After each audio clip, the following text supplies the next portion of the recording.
નમસ્કાર મિત્રો, આપ સૌનું સ્વાગત છે। આજના વિડીયોમાં આપણે ભગવદ્ ગીતાનો અધ્યાય 13 વિશે વાત કરીશું, જેને ક્ષેત્ર અને ક્ષેત્રજ્ઞ યોગ તરીકે ઓળખવામાં આવે છે। આ અધ્યાયમાં ભગવાન શ્રીકૃષ્ણ આપણને શરીર અને આત્મા વચ્ચેનો સાચો ફરક સમજાવે છે। આ અધ્યાય જીવનને સાચી દિશા આપતો એક ઊંડો આધ્યાત્મિક ઉપદેશ છે।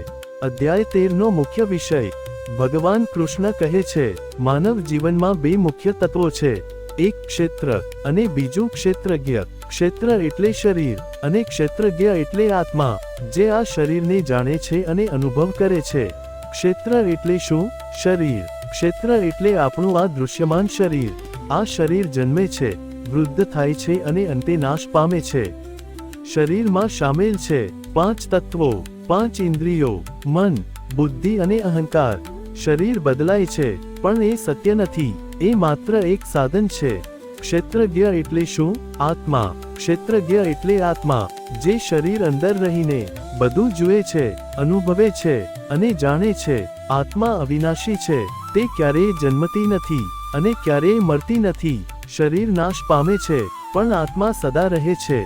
સાચું જ્ઞાન શું છે? ભગવાન કૃષ્ણ કહે છે, જે વ્યક્તિ આત્માને ઓળખે છે, એ સાચા જ્ઞાનને પામે છે।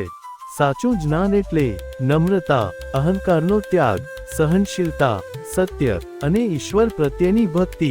જે મનુષ્ય શરીર નહીં પરંતુ આત્મા તરીકે પોતાને ઓળખે છે, તે સંસારના દુઃખોથી ઉપર ઉઠી જાય છે।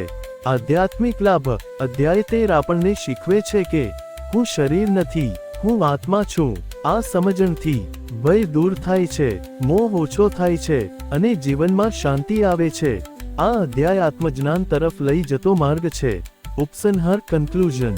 મિત્રો, ભગવદ્ ગીતાનો અધ્યાય 13 આપણે કોણ છીએ અને જીવનનો હેતુ શું છે, એ સમજાવે છે। જો આપણે આ જ્ઞાનને જીવનમાં ઉતારીએ તો જીવન સાચા અર્થમાં સાર્થક બને। વિડીયો ગમ્યો હોય તો લાઈક કરો, શેર કરો અને ચેનલને સબસ્ક્રાઇબ કરવાનું ભૂલશો નહીં। જય શ્રી કૃષ્ણ।